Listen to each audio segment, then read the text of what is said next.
Hey everyone, Catherine again. It's dulce de leche bites time, okay?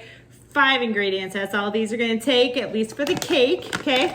So they start with this dulce de leche cake mix, which is so easy to use. Real dulce de leche, if you were making it from scratch, takes a long time. And so this is a very awesome time saver, okay? So we're gonna simply dump. Okay. All right, and then, okay, so this is just one of our little stainless steel mixing bowls. Love this. You could use a hand mixer. We're just gonna go ahead and use a whisk today. And so here's the things we're gonna add. We're adding our butter, and all of this is listed on the back of the package, so very easy to find. Okay, so we've got butter, we've got milk, and I find the heavier, the higher the fat content of the milk, the better. It'll be more creamy. Okay, and then we need 2 tablespoons of vegetable oil. This is coconut oil. You can use pretty much whatever you have. Okay, and then we're gonna use 2 eggs.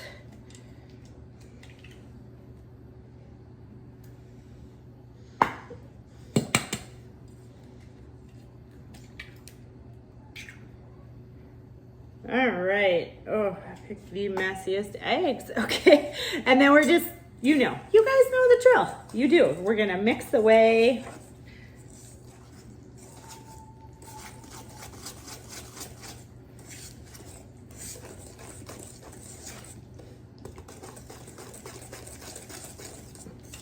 And there we, just about done. Okay, all done.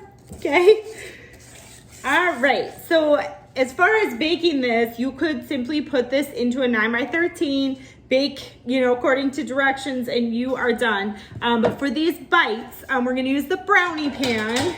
And if you've all watched any of my videos before, you know I love this pan for all things other than brownies. No, I do love it for brownies. But I do like this. So the fun part about this, this pan is because it's essentially 12 little pans in one pan.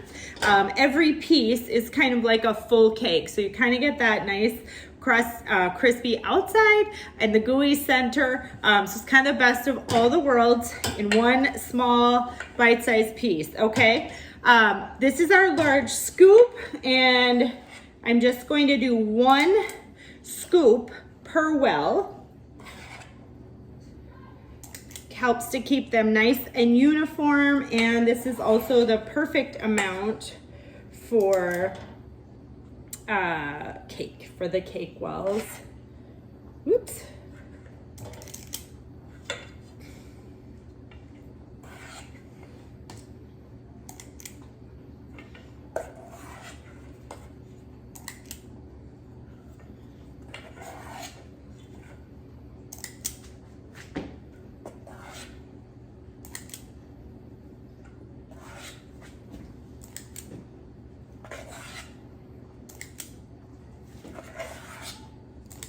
One left. Okay, so these are done, ready to go in the oven. There is some extra left, so because it's not a full 9x13, this is just a little 1-quart baker, and I like to just take any leftovers, bake this at the same time. Keeps it easy for baking and all of that stuff. Okay, so I'm just gonna scrape out, let me get rid of this for a second. There we go, that'll go a little bit easier. Scrape out the bowl. You want to get all that goodness.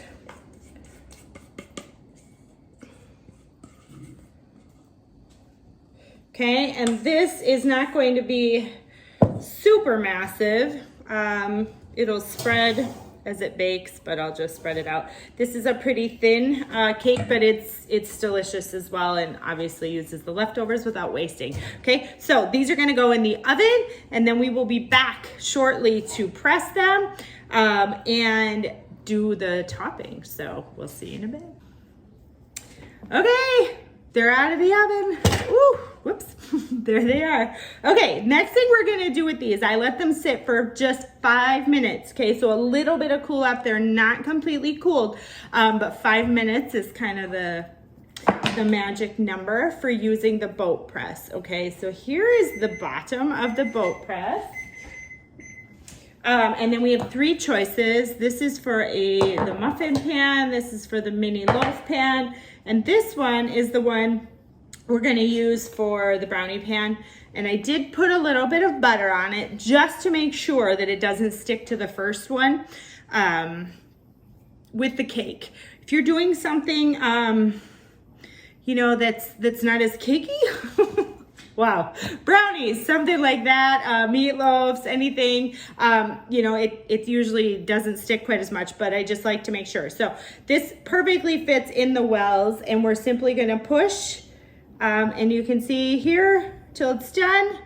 Okay, because it's a cake, it's gonna sponge back up a little bit, but it should hold for us. We're just gonna press every one of these.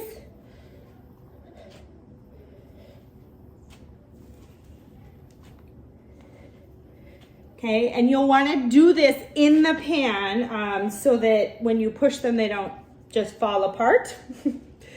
Okay, and then if you need to, you know, you can always kind of push the cake down. If you're doing something with the boat press that's more dense, brownies, again, great example. They usually don't need a second one. But the point is to just really create a hole almost, right? We're gonna fill these with stuff. So this is my favorite little scraper, comes in teal or black for the brownie pan because it perfectly fits and pulls these out, okay? So then we're gonna go ahead, pull them out, and you're gonna let them cool all the way, okay?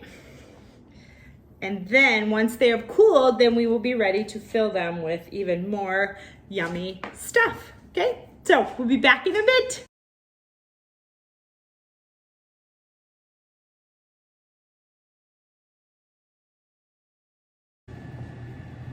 Hey everybody, we're cooled off and I'm back, and it's time to finish these amazing little desserts.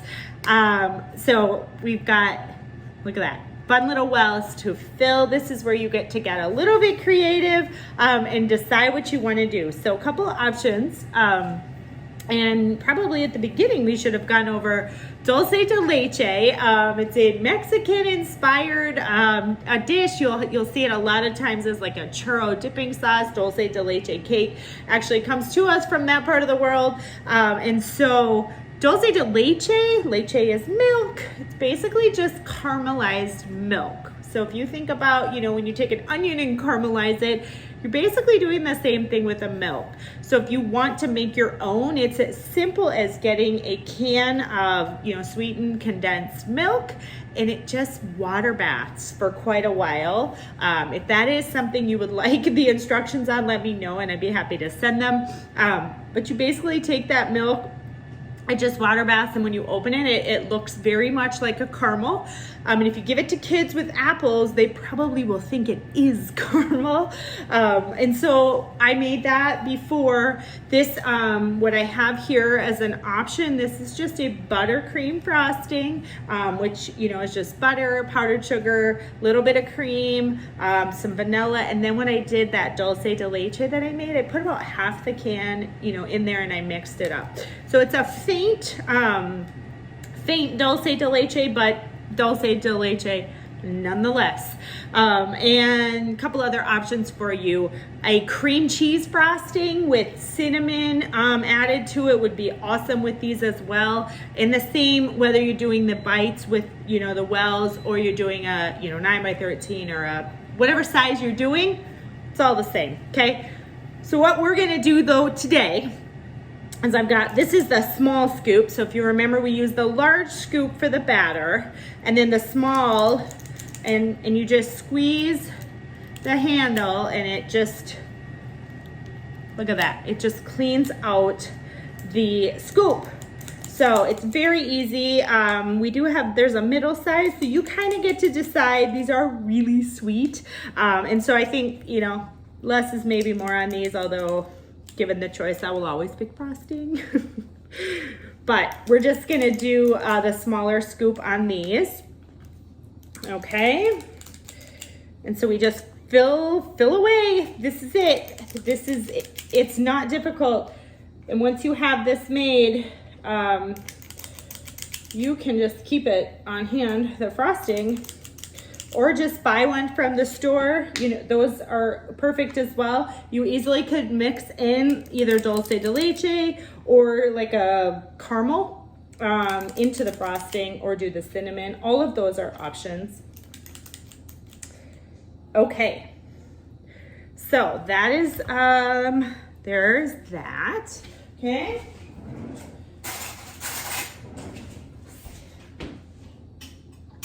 And I'm just gonna take a warm spoon and just kind of push these down just a tiny bit so that when we drizzle these, if my frosting was more warm, room temperature, this would have smoothed out a little bit. But this will give us a chance to drizzle caramel, and it'll actually stay, which is the whole point, okay? So I don't have dulce de leche back, but what I do have is just a caramel sauce that I got at the store. And so I warm that just a little bit here. And I'm going to just go ahead and, well, I should warm it a little bit more. It's not gonna drizzle quite as well as I would have liked. But what I can do, we can just add a little bit of caramel to the top of these. Okay, and then it's just gonna basically fill, you'll see this already. It's just kind of melting into the corners. Again, this is your project. You may be as creative as you want. You could use a little drizzler if you don't have a drizzling tool. A Ziploc bag with a very small hole cut in the corner will work for drizzling. It would also work for this. It definitely would be not as messy. Oh my goodness, this is real life, people. You know, you get all this stuff planned together and sometimes it just doesn't work. Or it does, or it's improvise. Another option is, you know, if you make caramel sauce, I do in my blender, my cooking blender, and it's super easy, but I didn't do that today. This is just a simple store-bought caramel sauce. Okay, so that is it. Let me see which one I dare pick up. This one here, look at. Everything's just kind of oozing into the corners, staying within the well for the most part. So these even could be, with the caramel, they might be messy, but they could be bites in terms of wouldn't even need a plate. So that is the finished process for the dulce de leche bites with frosting, with caramel, all the amazing things. Lots of other choices. So I'd love to hear when you're gonna make these, number one, and then what are you gonna fill them with? So very fun, super awesome. The kids love these. I also like making anything in the brownie pan. It works really, really well for entertaining because everything is just nicely portioned, right? If you have 10 people that you're feeding, you've got perfectly sized desserts or whatever. So another great option as well. So there you guys are. Hope that you have enjoyed the whole menu. Ended kind of with a bang on these ones, and I would love to hear your feedback on the menu and what you're gonna make and when you're gonna make it. So enjoy, everybody.